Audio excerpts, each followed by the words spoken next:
नमस्कार. दादांचा घात की अपघात या शंकेचं निरसन करून घेण्याचा लढा देण्यासाठी अजित पवारांच्या अख्ख्या कुटुंबात फक्त रोहित पवारच उरले आहेत का हो? मुख्य काका आहेत, एकत्र कुटुंबाचे संस्थापकच म्हणावं लागेल, व्यवस्थापक म्हणावं लागेल. थोरले पवार म्हणजे शरद पवार काका ते कुठे आहेत? रोहित पवारांनी सरकारशी भांडायचं आणि शरद पवारांनी सरकारच्या मदतीने लोणी खायचं असा काही खेळ आहे का? नेमकं कळत नाही काही. किंवा तू मारल्यासारखा कर, मी रडल्यासारखा करतो असं तर नाही ना. अर्थात ही शंका आहे. शंका काय येते आहे त्यामुळे हा व्हिडिओ बघा. मंडळी, हा झाला त्यांच्या कुटुंबाचा एक भाग. पण दादांच्या पक्षाचा जर विचार केला आपण, राष्ट्रवादी अजित पवार गट बघा, अख्ख्या राजकीय हयातीत त्यांचं मीठ फक्त आमदार अमोल मिटकरींनीच खाल्लं असेल का? इतर कोण कोण दादांच्या मिठाला बेईमान झाला आहे मग?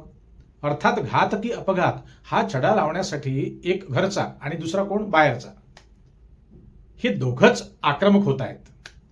मग ब्लॅक बॉक्सचा पत्ता नाही, मुंबई विमानतळावरील दादांचे सीसीटीव्ही फुटेज मिळत नाही, सीआयडीचं काय सुरू आहे हे कळत नाही, सभागृहात ही चर्चा अजिबात नाही.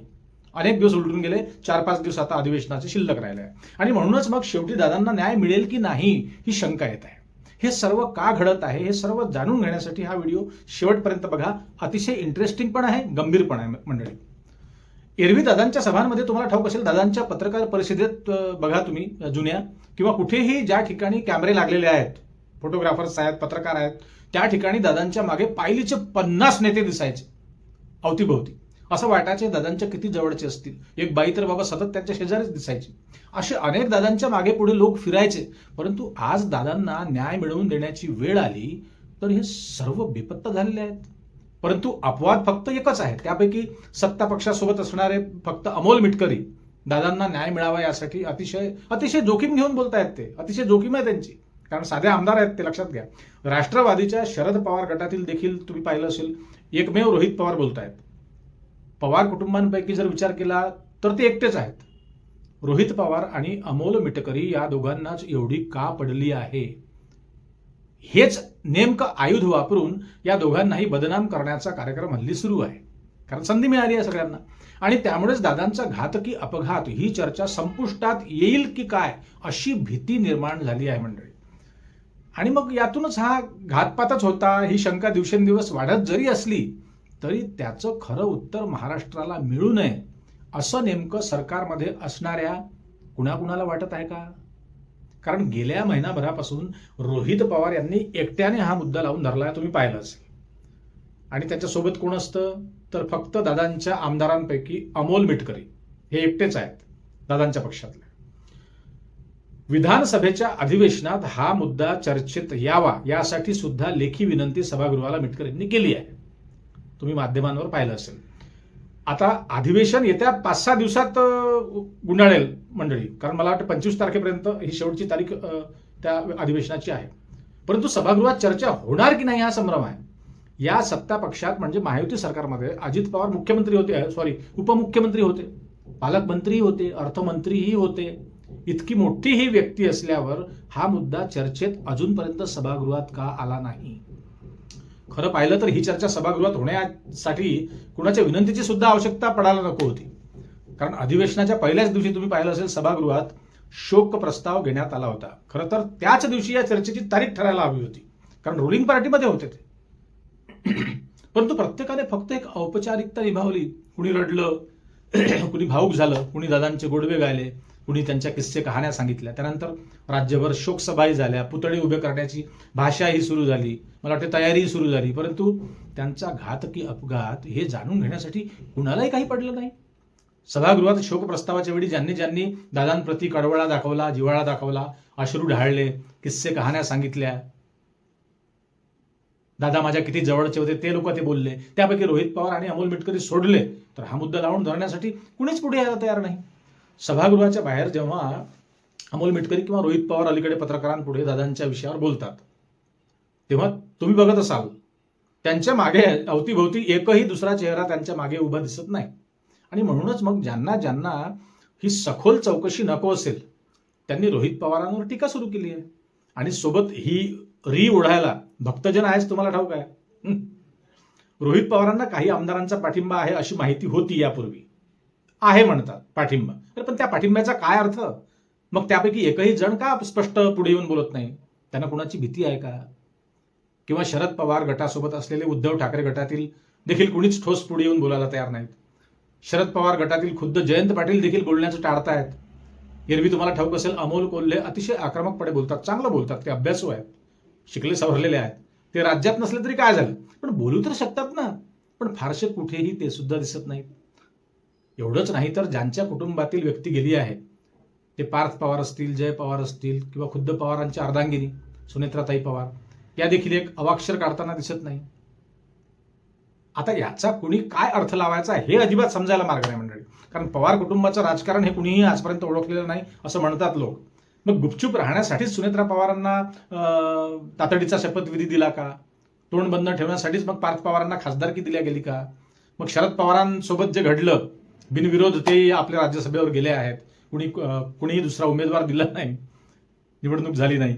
मग हे सर्व प्रश्न सामान्य जनतेच्या मनात येणं स्वाभाविक आहे. मग घरातल्यापैकी फक्त रोहित पवारच बोलतायत. रोहित पवार ओरडतील आणि एक दिवस मग ते सुद्धा गप राहतील. याची प्रतीक्षा अदृश्य शक्तींना लागली आहे का, की असंच व्हायला पाहिजे? असे असंख्य प्रश्न डोळ्यासमोर येत आहेत मंडळी, माझ्याच नाही, प्रत्येकाच्या. शेवटी एखादा नेता त्या कुटुंबातला असणं हे एक निमित्त असतं, लक्षात घ्या. परंतु एखादा कामाचा माणूस असेल किंवा एखादा कर्तबगार नेता असेल कुठल्याही पक्षातला, खऱ्या अर्थाने ही जनतेची एक प्रकारे संपत्ती असते असे नेते. त्यामुळे महाराष्ट्राच्या राजकारणात अनेक वर्ष आपला ठसा उमटवणारा नेता गेला सोडून. याचा राजकीय दृष्ट्या कुण्या नेत्यांना किंवा कुण्या राजकीय पक्षांना फायदा जरी कदाचित असला त्यांच्या दृष्टीने, राजकारणाच्या दृष्टीने, परंतु सामान्य जनतेची मात्र फार मोठी हानी होत असते, लक्षात घ्या. मग खऱ्या अर्थाने सत्य असत्य त्यांच्याबद्दल जाणून घेण्याचा खरा अधिकार तर महाराष्ट्रातील जनतेलाच आहे. मी तर म्हणतो कुटुंबापेक्षाही जनतेला आहे असं वाटायला लागलं आहे. आणि शासन प्रशासन हे जनतेसाठी असतं ना. मग ज्या जनतेला हे जाणून घ्यायचं त्यांनाच खरं काय ते कळलं नाही तर मग सरकार कुणासाठी असतं हे कळायला मार्ग नाही. हा फार मोठा प्रश्न आहे. मुख्य माध्यमात तुम्ही पाहिलं असेल, पत्रकार सुद्धा फार काही कडक प्रश्न करताना दिसत नाही. ते आपले लोलमे 2-4 काहीतरी रिपोर्टर्स आपले बू बू बू बू करतात, बस संपलं. आणि दादांच्या पक्षातील किंवा 2023च्या अगोदर जेव्हा दादा शरद पवारांसोबत होते, आपल्या काकांसोबत, तेव्हा देखील पक्षाचे अनुभवी आणि निर्णय क्षमता असलेले कोण होते तिथे? तर दादाच होते. दादाच सगळं करायचे. अनेकांना अनेक पदं दादांनीच त्यावेळी दिली असावी. किंवा वेगळं झाल्यावर सुद्धा प्रफुल्ल पटेल असतील, सुनील तटकरे असतील, छगन भुजबळ असतील, धनंजय मुंडे आहेत, महिला आयोगावर त्यांना संधी दिली त्या रुपाली चाकणकर आहेत, यासारख्या अनेकांना मंत्रीपदं किंवा पक्षाच्या वतीने आणखी काही जबाबदाऱ्या, काही पदं दिले गेले असतील तर ते कोणी दिले? दादांच्याच मर्जीने ते झालं असेल ना. मग यापैकी प्रफुल्ल पटेल आणि सुनील तटकरे यांना सोडा, ते वादाच्या भोवऱ्यात हल्ली आहेत या प्रकरणावर, त्यांना सोडा. परंतु इतर अनेक आमदार आहेत ना, त्यापैकी अमोल मिटकरी सोडले तर एकही पुढे येऊन स्पष्ट बोलायला तयार नाही. याचं कारण काय? हे मुख्य मुद्दा आहे मंडळी, लक्षात घ्या. काय भीती आहे आतमध्ये, काय वातावरण आहे अंतर्गत, हे लक्षात यायला तयार नाही. आणि तशा प्रकारचे पत्रकार राहिले नाही वदवून घेणारे. सभागृहात या मुद्द्यावर चर्चा व्हावी आणि तो आग्रह धरण्यासाठी जर सभागृहाच्या पायरीवर बसून धरणा द्यायची वेळ आली तर काय फक्त रोहित पवार आणि त्यांच्या मागे अमोल मिटकरी हे दोघंच राहतील का? एक माईक धरेल आणि एक बॅनर पकडेल. आणि या दोघांनाच एकटं पाडून हा विषय गुंडाळण्याचा मनसुबा तर नाही ना मंडळी. असे असंख्य प्रश्न आहेत. परंतु कितीही संकट आलं तरी रोहित पवार हा मुद्दा सोडतील असं मला तरी एकंदरीत वाटत नाही. शेवटी घसा कोरडा करून करून सरकारला जाग आली नाही तर पुढचा रस्ता मग कोर्टाचा देखील असू शकतो. परंतु त्या आधीच हा घातपात कसा नाही, हा केवळ अपघात आहे हे सिद्ध करण्यासाठी CIDचा वापर सुरू आहे का? सत्य बाहेर येऊ नये यासाठीची तयारी अंतर्गत सुरू आहे का? हे काहीच कळायला मार्ग नाही. जर या राज्याचा उपमुख्यमंत्री, राज्याच्या दुसऱ्या महत्वाच्या पदावर असलेला व्यक्ती या महाराष्ट्रात सुरक्षित नाही तर मग तुमचं आमचं काय हो? मग कुणाच्या कल्याणासाठी आणि कुणाच्या सुरक्षेसाठी सरकार आहे? मग तुमच्या आमच्या सामान्य जीवाची हमी कोण घेणार? आमची सुरक्षा कुठे आहे? काहीच नाही. थांगपत्ता नाही कशाला, काहीच. खुद्द दादांचं मीठ खाल्लेले अनेक आमदार जर स्वतःच्या स्वार्थासाठी गप असेल तर मग या लोकांकडून सामान्य जनतेला काय अपेक्षा राहील मला सांगा. आणि सरकार ठोस उत्तर देत नसेल तर त्यांची पसरलेली सेना किंवा त्यांचे समर्थक किंवा आताच्या भाषेत बोलायचं झालं तर भक्तजन यांना बोलण्यासाठी काहीच आधार हवा नसतो. मग जिकडे हवा पलटली त्या दिशेने मग यांची तोंड फिरतात. आणि ज्यांना खरं काही जाणून घ्यायचं गांभीर्य असतं त्यांच्या अपेक्षा मावळतात, मग त्यांच्या अपेक्षा पूर्ण होत नाही. मंडळी, अशी गोष्ट आहे. शेवटी जाता जाता एवढंच सांगतो, खरं तर राजकीय क्षेत्र खऱ्या अर्थानं पाहिलं ना तुम्ही, हे सगळं पाहिल्यावर विचित्र वाटते, खूप विभत्स वाटतं हे सगळं.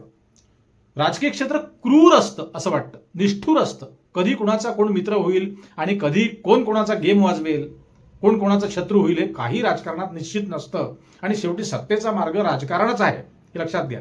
मग ज्या मार्गात मिनिटाला मित्र आणि शत्रू बदलत असतील, तर खरोखर जनतेच्या दृष्टीने किती हिताचं आहे हे लक्षात घ्या.